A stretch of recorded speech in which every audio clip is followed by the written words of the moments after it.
150तम शहीद बिरसा मुंडा को जन्म जयंती पालित।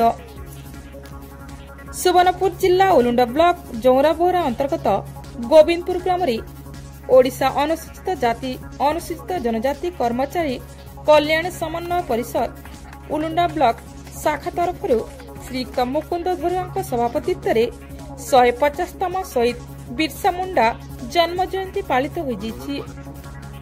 एथिरे सुवर्णपुर जिला वन विभाग एसीएफ श्रीयुक्त गिरिधारी नाग योगदान करी शहीद बिरसा मुंडा का भली लड़ाई करिवार मनोवृत्ति सृष्टि करिबा नितांत आवश्यक एवं समस्ते किभली शिक्षित हेले जाई जिणी पारिबा बोली वक्तव्य प्रदान करिथिले।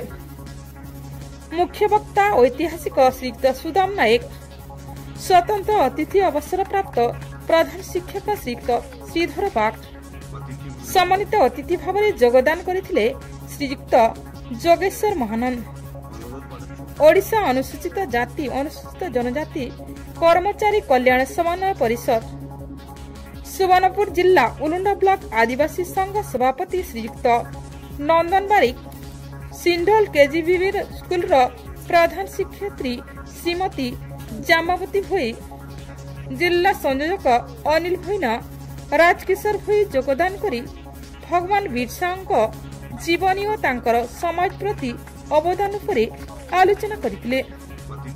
प्रथमे अतिथि मानकु आदिवासी नाच माध्यम भव्य स्वागत करा जायथिला। शेषरे संपादक जितेंद्र दीप धन्यवाद अर्पण करथिले।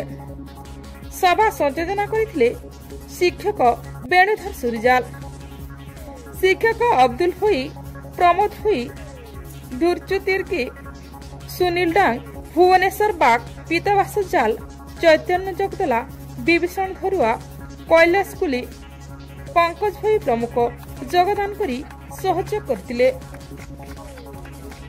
ब्यूरो रिपोर्ट, टंसन टीवी।